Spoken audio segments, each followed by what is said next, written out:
Pemirsa, meskipun Amerika Serikat telah sepakat berdamai dengan Iran, serangan Israel tak kunjung berhenti di seluruh Lebanon Selatan. Atas serangan tersebut, Wakil Presiden Amerika memberikan ancaman kepada Israel.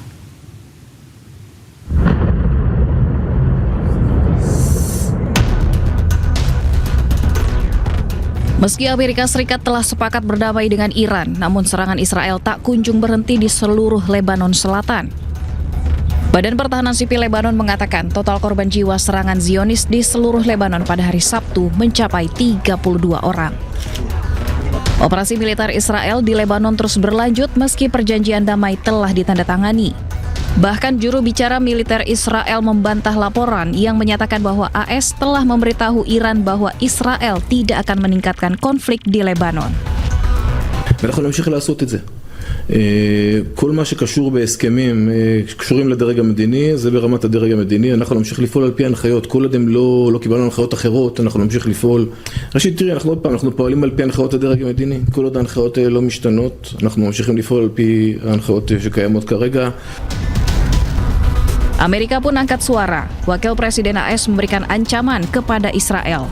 JD Vance mengatakan Israel seharusnya tidak mengganggu perjanjian damai AS Iran dengan terus menyerang Lebanon, karena sekutu satu-satunya yang dimiliki Israel adalah Amerika. What I will say, and this does bother me, is that you've seen people within Bibi's cabinet who have come out and attacked the deal, and in some ways very personally attacked the President of the United States. And I guess my message to them would be twofold. Number one, Donald J. Trump is the only head of state in the entire world who is sympathetic to the nation of Israel at this moment in time. And he happens to be the head of state of the world's superpower. If I was in the cabinet of the Israeli government, I might not be attacking the only powerful ally that I have anywhere left in the entire world. Angkatan Udara Zionis Israel telah melakukan penghancuran dan membunuh pejuang Hizbullah dengan menyerang setidaknya 100 target di berbagai wilayah Lebanon Selatan. Hal ini tentunya mengabaikan perjanjian damai AS Iran yang seharusnya bisa menghentikan operasi militer di semua lini termasuk Lebanon.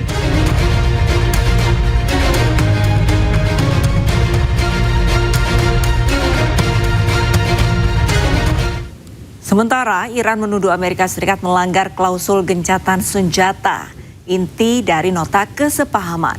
Iran juga memperingatkan bahwa seluruh perjanjian dapat berada dalam risiko serius jika Amerika tidak memenuhi kewajibannya. یادداشت تفاهم مهمترین بخش از تعهدات متقابل طرفین هست، یعنی خاتمه جنگ در همه جبهه ها از جمله در لبنان. خب ما به تعهداتمون پایبند بودیم. طرف مقابل موظف بوده که متحدینش رو مشخصا رژیم صهیونیستی رو وادار بکنه به توقف آتش در لبنان. در این زمینه شاهد هستیم که به وظایفشون عمل نکردن. Usai melancarkan serangan ke Lebanon Selatan, Israel dihantam drone peledak Hizbullah. Serangan Hizbullah merupakan serangan balasan atas upaya pencaplokan wilayah Lebanon oleh Israel. נופל, תראה את הבן זונה. בום. Drone peledak pejuang Hizbullah berhasil menembus langit Israel. Drone Hizbullah meledak di dekat permukiman pendudukan Israel. Ledakan besar membuat sejumlah warga Israel ketakutan dan panik. תראה אותו שם. הנה, הוא גם הולך ליפול. נופל. Selain itu, pejuang Hizbullah juga melancarkan serangan drone ke tank Israel di Lebanon Selatan. Serangan ini membuat tank Merkava milik Israel hancur. Serangan membuat pasukan militer Zionis Israel kewalahan menghadapi serangan drone Hizbullah.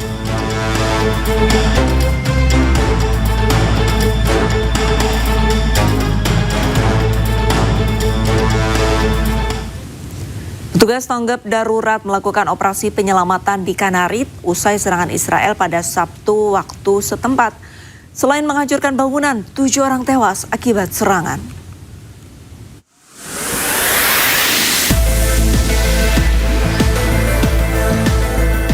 Tim pencarian dan penyelamatan Lebanon bekerja di tengah reruntuhan bangunan di daerah Kanarit, Lebanon Selatan. Menurut saksi mata, serangan datang tanpa adanya peringatan. Akibat serangan ini, sedikitnya 7 orang meninggal dan belasan lainnya luka-luka.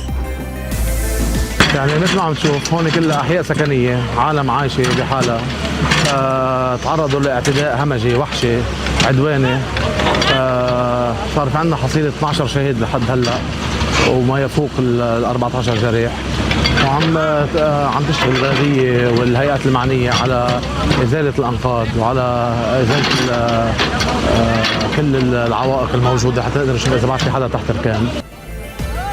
Sebelumnya, warga Lebanon sempat merayakan adanya gencatan senjata.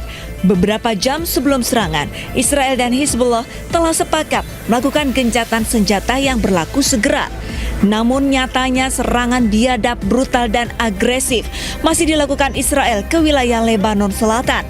Menteri Pertahanan Israel, Israel Katz, menegaskan bahwa militernya tidak akan mundur dari wilayah yang telah direbutnya di Lebanon.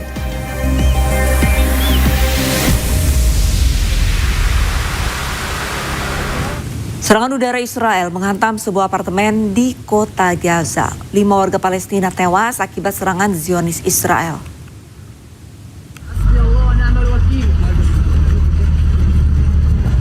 Serangan udara Israel menghantam sebuah apartemen di dekat persimpangan Al-Tayaran, kota Gaza pada hari Sabtu. Sedikitnya 5 warga Palestina tewas. 4 korban berasal dari keluarga yang sama, termasuk 2 anak-anak. Serangan udara militer Israel yang menargetkan daerah dekat persimpangan Al-Tayaran di pusat kota Gaza telah berulang kali terjadi. Selain menewaskan warga sipil, serangan juga menghancurkan bangunan.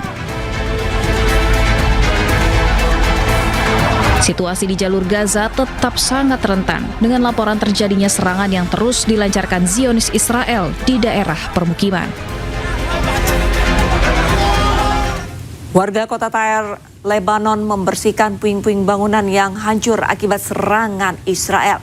Akibat perang, puluhan bangunan rusak, sementara lebih dari 3.000 orang meninggal.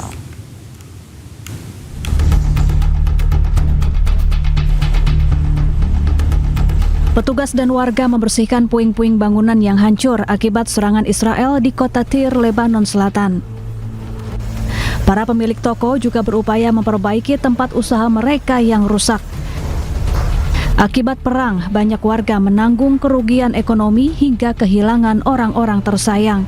Mereka berharap serangan Israel di negaranya dapat segera berakhir. العفش اللي جوا كله بتنضرب كانت الخير بلديه مش مقصره بالمره من اول نهار بلشت شغل بالبلد وعم تنظف البلد اول باول.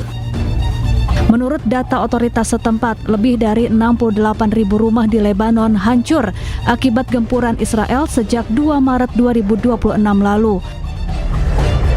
Sementara korban tewas mencapai 3.756 orang.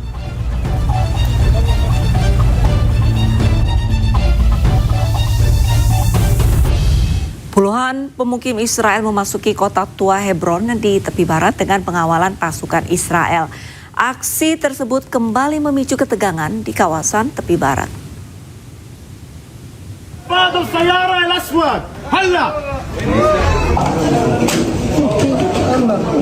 Puluhan pemukim Israel memasuki kawasan kota tua Hebron, tepi barat di bawah pengawalan pasukan Israel.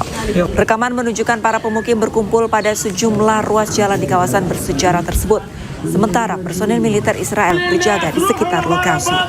Aksi masuknya para pemukim ke kawasan kota tua Hebron pun memicu ketegangan dan meningkatkan kekhawatiran akan potensi bentrokan dengan warga Palestina di wilayah tersebut.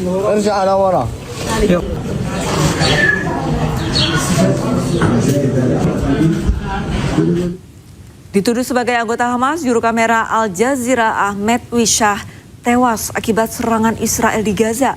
Kematian Ahmed terjadi kurang dari 3 bulan setelah saudaranya Muhammad Wishah yang juga bekerja untuk Al Jazeera tewas dalam serangan terpisah yang dilakukan Israel.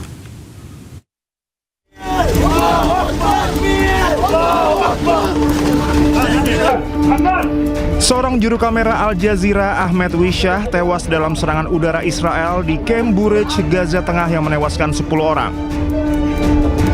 Militer Israel, IDF, mengonfirmasi Ahmed Wisha merupakan target dalam operasi yang dilakukan di Gaza Tengah.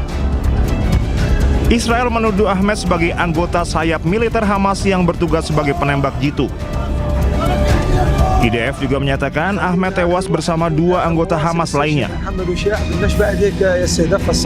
Al Jazeera mengecam kematian Ahmed Wisha dan menyebutnya sebagai pembunuhan yang disengaja terhadap salah satu pekerja medianya. Al Jazeera menyebut Ahmed sebagai pekerja media Al Jazeera ke-12 yang tewas di Gaza sejak perang dimulai pada Oktober 2023. Kasus ini menambah daftar insiden yang memicu perdebatan mengenai tuduhan Israel terhadap jurnalis dan pekerja media Palestina yang menjadi korban serangan selama perang berlangsung. Kematian Ahmed terjadi kurang dari 3 bulan setelah saudaranya Muhammad Wisha yang juga bekerja untuk Al Jazeera tewas dalam serangan terpisah yang dilakukan Israel. Muhammad Wisha tewas dalam serangan Israel pada April lalu. Saat itu, militer Israel menuduh Muhammad bekerja di fasilitas produksi roket dan persenjataan Hamas. Namun, otoritas Israel tidak menyampaikan rincian maupun bukti yang dapat diverifikasi secara independen untuk mendukung tuduhan tersebut. Al Jazeera menilai militer Israel terus menyebarkan tuduhan yang tidak didukung bukti guna mendiskreditkan staf medianya. Al Jazeera pun mendesak komunitas internasional dan lembaga hukum internasional mengambil langkah konkret meminta pertanggungjawaban pihak-pihak yang terlibat dalam serangan terhadap jurnalis.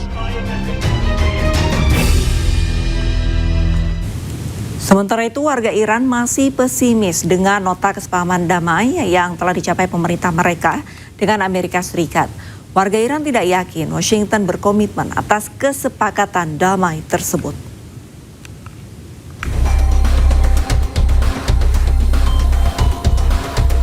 Kesepakatan damai Iran dan Amerika Serikat nyatanya masih disambut pesimis banyak warga Iran.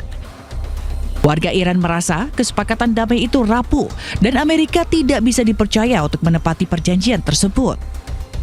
Apalagi pertemuan Amerika dengan Iran yang rencananya digelar di Swiss batal, sementara Israel dan Hizbullah masih saling serang. Successful MOU, then America should and must resist Israel on his attacks on Lebanon, and it should be restrained for this. Then the MOU will be successful.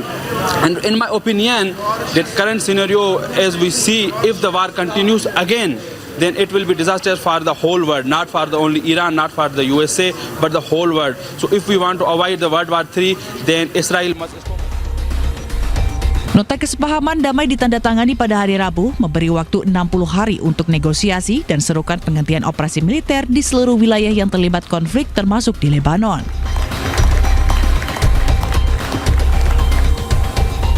Namun kekerasan masih saja terjadi pada Jumat kemarin.